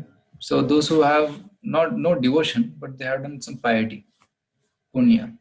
Punya means like giving water, giving food to others, doing some help to others. In that way, they have done some punya. They go to Pitralokas. Hare Krishna. So, any other questions anybody has?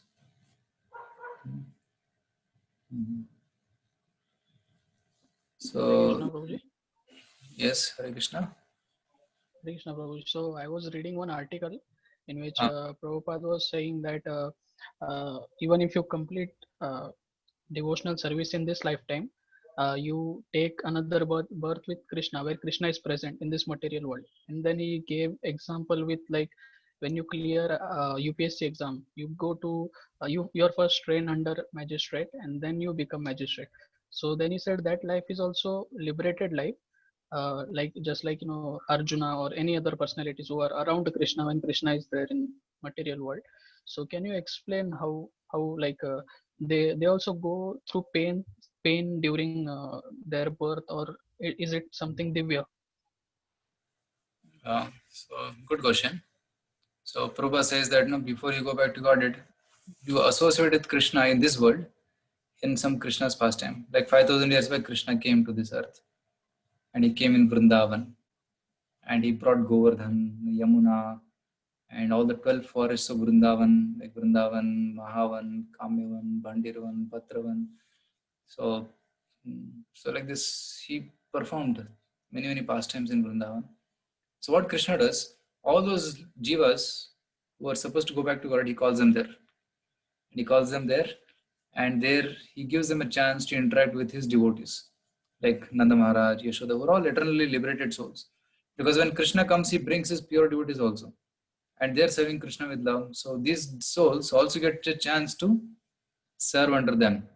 And it's something like practice before you actually go into the spiritual world, like something like internship. So apprenticeship. So then a jiva again gets revived fully. His remembrance of Krishna and his actual service to Krishna. And then when Krishna winds up the pastime, they all go back to spiritual world. So Srila Prabhupada explains that also. Even Acharyas explain this. So they get some apprentice training before going back to the spiritual world. And Krishna is always doing some pastimes in some place. Like 5,000 years back, Krishna did pastime on earth, here, our earth, India. Now Krishna disappeared from here and he went somewhere else, and he's doing that pastime somewhere else. And then after that somewhere else, and then somewhere else. It goes on and on. It's Nitya Leela. Krishna winds up some pastime in this universe and goes to another universe, and then does pastime, then to another universe. Like now in India it is sunset. But if you go to maybe in Dubai, it is still evening, right? So like that you will see that somewhere sun sets and somewhere sun is rising.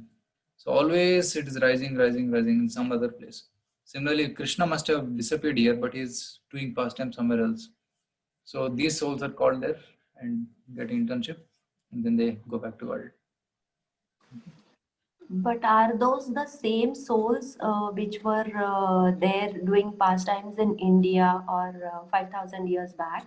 The same souls like Arjuna, Bhishma, Pitama, or all those are only doing the Leela, or some new souls enters? So no, these people remain permanently. Okay, Bhishma, Pandavas, they are like transcendental drama party. So Bhishma is also part of the Leela. So what happens is, Krishna, when he goes, he takes all this party with him to another place, and he reveals his Leela. And those other souls, they also get to participate in that Leela. Okay, who will be witness to that Leela, who will be observing or assisting these devotees in that Leela. Okay, so these pure devotees will remain as it is. They don't change their roles. Similar Bhagavatam happens everywhere? No. Yes, Krishna does similar pastimes with certain changes may happen, right? Little changes. That's why you'll see in some Puranas there are little different description of the details, right? So same pastime, but with some differences may be there. So that's because of Kalpa Bheda. In different universes, Lord did little different pastime. So it is similar to like American president going to other country with same personalities who are in charge for his securities, and then other also joining him. So to understand president, how he works, how his plane is flight, how is how the rally goes on and everything. Yeah, Is it? you can say Yeah. like something like Yeah. that. There are some expert devotees who never fail in their duty, and there are others who get trained under them. So Girish Puri is asking why there are many religions now, and they are attacking to destroy Sanatan way of life. Will they succeed or how? I'm worried because they have many countries and we don't have none. Hare Krishna. So Girish Puri is concerned about Sanatan Dharma. See, the word itself says Sanatan Dharma, means nobody can destroy it. It may appear to be getting destroyed, but it will be again re-established. Krishna said in Bhagavad Gita, right, 4th chapter. Evam parampara praptam imam rajarsho viduhu sakaleneha mahata yogo nashtaha parantapa. I had spoken this knowledge to kings like Sun God, Vivaswan, and then Ikshvaku and other things. So, but over a period of time it was destroyed. But I'm again establishing it now. So even if it is destroyed, still it can be established. It is permanent religion. It is eternal religion. So no need to worry about this. But however, because we are now practicing Sanatana Dharma, we can try to protect it and preserve it as much as possible. And the best way of preservation is by propagation. Okay. Just like if you want to preserve some book, what you do? You print and publish it. It will go far and wide, right? If you want to preserve Bhagavad Gita, what you should do? Print it and put it in lakhs of homes. And it will stay there and people will read it sometime or later. And they'll get the benefit. So that's why book distribution, Prabhupada said, distribute books all over the world. See, if you see 50 years back, Srila Prabhupada was in India. The Sanatana Dharma or Bhagavad Gita was only in India. Forget about the whole world. But fortunately, British people went all over the world and spread English language. And Prabhupada took that English language, wrote Bhagavad Gita in the English language and distributed all over the world. Now you see, even in America, people are having Tilak and Jyoti Gurta and chanting. Even in Russia, after India is Russia's second number biggest Hare Krishna community.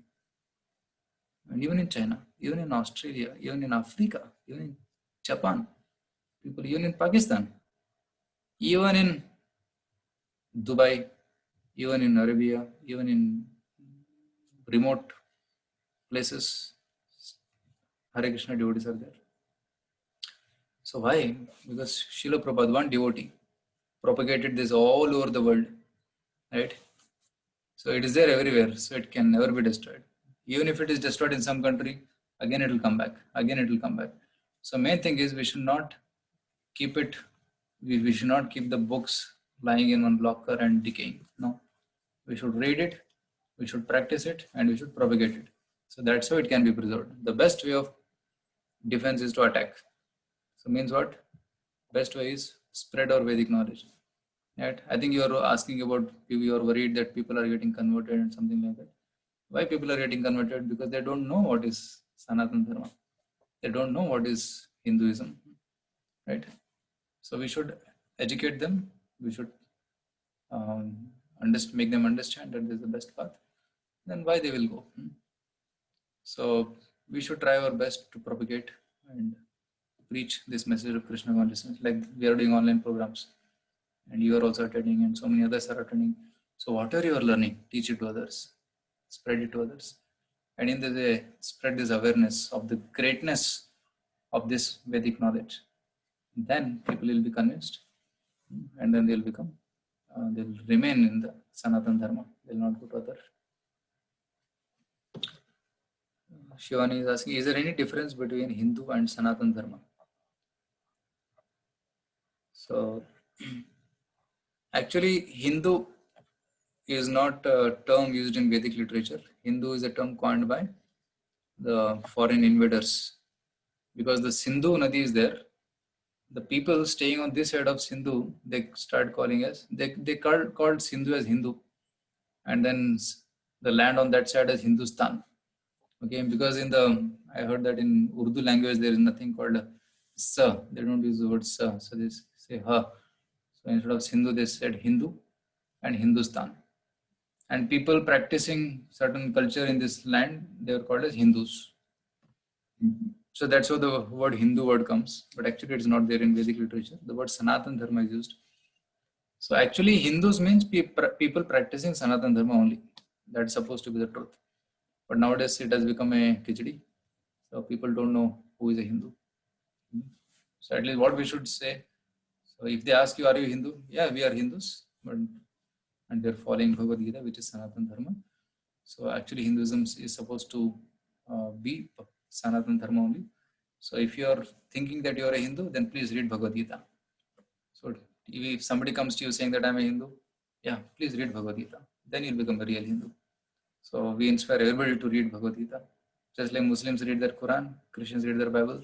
Every Hindu should read and understand Bhagavad Gita and understand that Krishna is the Supreme Personality of Godhead. And all other devatas in relation to Krishna he can understand. So then he is real Sanatana Dharma practitioner. Do animals have ability to understand Krishna? Generally no, but in special cases, by Krishna's mercy, they can understand, like Gajendra. If they have done some piety in the past life, then they can understand. But generally animals don't have that capacity. Because of their karma, they have put themselves in such a situation that they don't have capacity to hear or read or chant. So, but if in case they get some prasad to eat, like in temple we dispose some prasad and they eat, give some prasad to them, or they hear some kirtan of the holy names, then they may develop some piety. In the next life they'll become humans, and then they get a chance to this topic.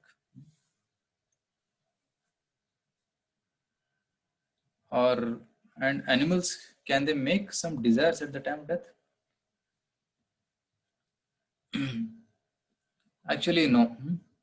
So animals cannot create any karma, but they are extinguishing the results of their karma. The fact that they have got an animal body means they are extinguishing, they are burning the karma, and according to the karma they'll get the next body. Okay. So animals just have the desire to eat, sleep, mate and defend, that's all. They don't have higher desires. So once they extinguish that karma, then according to the karma which they did in previous human life, they'll get the next body. It may be animal or human. So it depends upon their karma. So in that way they get transmigrations. Human body is the only body where you can create karma and you can voluntarily destroy karma. But animal body you cannot do. Animal body you can only destroy the past karma, but you don't generate further karma in animal bodies. Like even if a tiger kills a deer and eats, it doesn't get karma.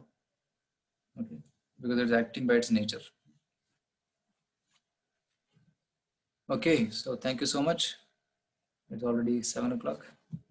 So we'll end here. So I'll be sending the shlokas for memorization for this chapter and also the quiz. So kindly attempt the quiz and try to memorize at least one shloka.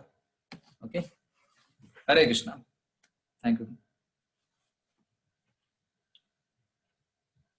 Hare Krishna, Prabhuji. Hare Krishna, Rishi. Thank you so much.